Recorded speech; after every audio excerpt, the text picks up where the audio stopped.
Hey, girl. Hello. Can you Hey, hear me? I can hear you. How's it going? Hi. Really good. How are you? Good. Thanks for taking the time for me. Of course. Of course. I'm so excited to Of chat with course.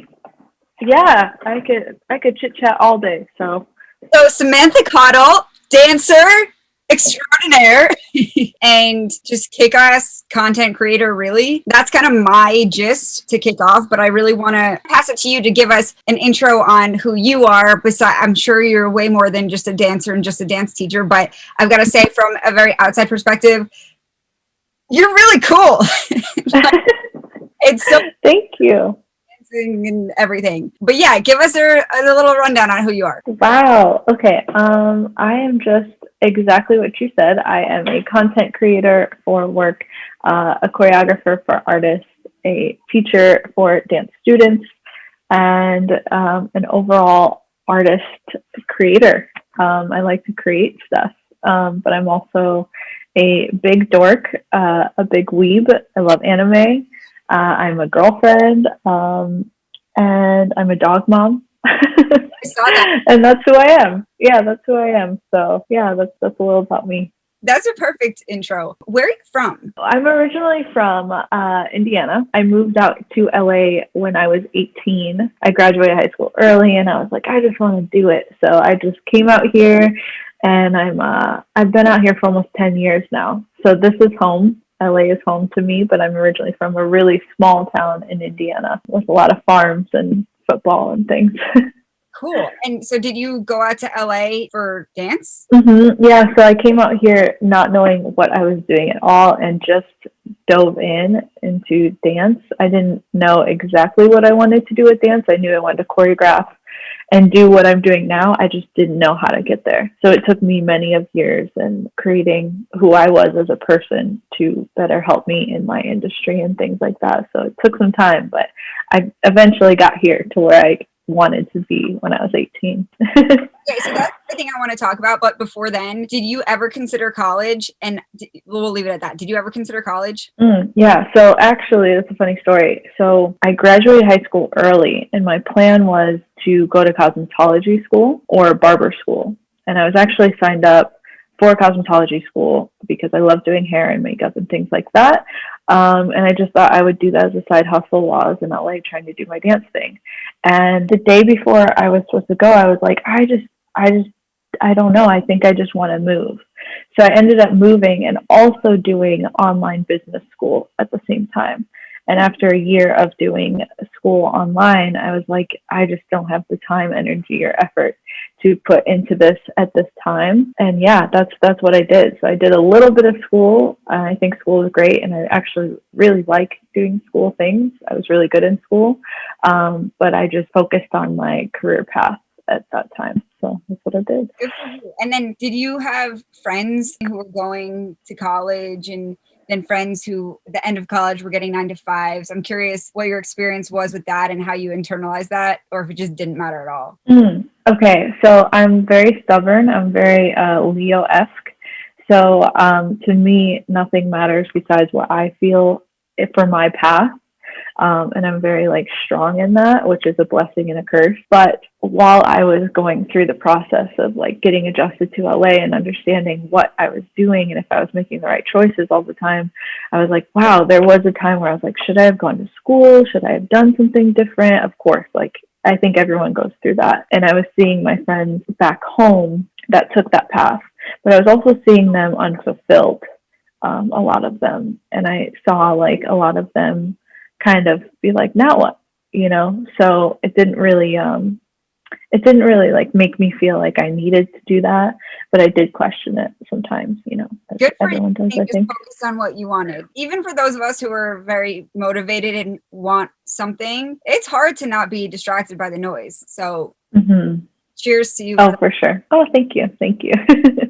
And how come you were able to graduate high school early? So I hated high school. So a little background, I was super bullied growing up. I did not like the process of going to school, but I was good at school and I got it done. So I actually took extra courses in the summertime and just got my credits as soon as I could.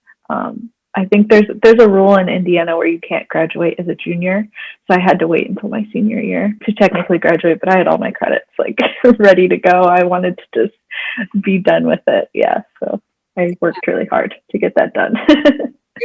And are you comfortable talking at all about what you were bullied for and what that experience was like? Oh yeah, I'm an open book. You can ask me anything. I will happily tell you because I think it's just part of who I am, and it's made me exactly who I am now. So I'm super grateful for the crap and the good equally. But yeah, growing up, I was bullied a lot by women and girls at the time, of course, in high school and middle school, and I was very confused by it, and it hurt me a lot. They were just typical mean girls, did things to my home, did things to my car, did things to me mentally, and it really took a toll on me at that time. But in that, I was happy it happened because it just made me push harder to leave that scenario and understand that there is a bigger life out there other than who lives in your high school town, you know? So yeah, that was kind of my process, but I dealt with that from 8th grade on. Yeah. So, I mean, rough. I think this is really going back and trying to, target the emotions and feelings of that time. But I know some people take those things, experiences like that, negative experiences, and it really creates issues within them, and it's not their fault. And other people are just able to deal with it, but maybe not have it affect them so much in the long run. I guess for anyone who might be listening, even adults, because we do deal with this as adults too. What was your method how did it affect you in that realm? It sounds like it was probably kind of like affecting you, but you were able to not have it, affect your inner peace in the long run. But yeah, how did that affect you, and how did you actually deal with it so it didn't just like lead to a really bad and to clarify, it still affects me to this day. For me to have a female friends and things like that, there's always like like, oh no, like I'm worried she's probably thinking this, or she's gonna change and not want to be my friend anymore. There's always that, like there's always the insecurity with women being my friends, and I'm very like protective of who I have around me as females, but I've overcome that a lot. But to clarify, like the only way that I was able to push through it was just my love for what I was doing. Like my genuine love and need for my art and my creativity and my craft, to know that that was the bigger picture in my life, and that everything else was so small compared to how I felt about what I was doing, which was dance at the time and creating, which I understand that not a lot of people, especially at that age, have at that time. Like they haven't found their passion. They haven't found like their like need for life, and that's what it was to me. Like my reason for living was like creating and dancing and like entertaining and building what I felt so passionately about. So I feel for people that, haven't found that, but there's definitely tools that I use as well, like talking to someone during that time in therapy and being open-minded to all and finding friends in all different types of life,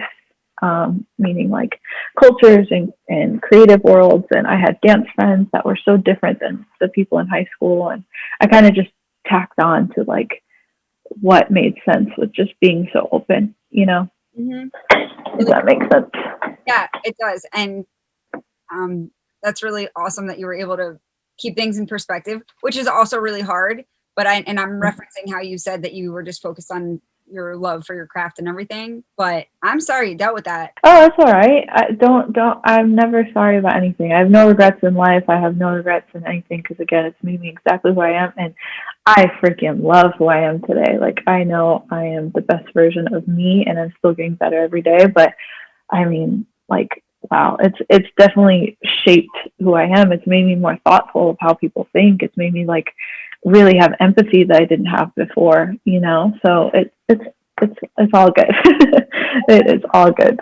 Cool. And I think my last thing on this is just saying earlier, I said, assume that you had friends from high school or from home who, were getting 9 to 5s and such. So I hope I didn't make an assumption. Like, did you have friends and such? Like, I hope. Oh yeah. Yeah. No, you're totally fine. You can say anything you want with me.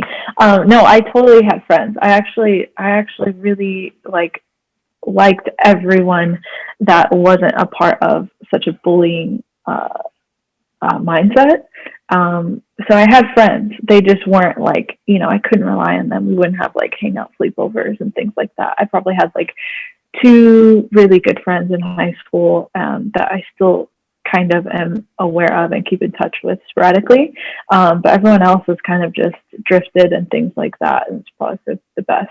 But yeah, I had a good experience, and I also had a really shitty experience all at the same time. So yeah. And sometimes 2 friends, 1 friend, or even like a friend in your, like I have a cat and I love my cat. Like even if it's just, it can make a difference.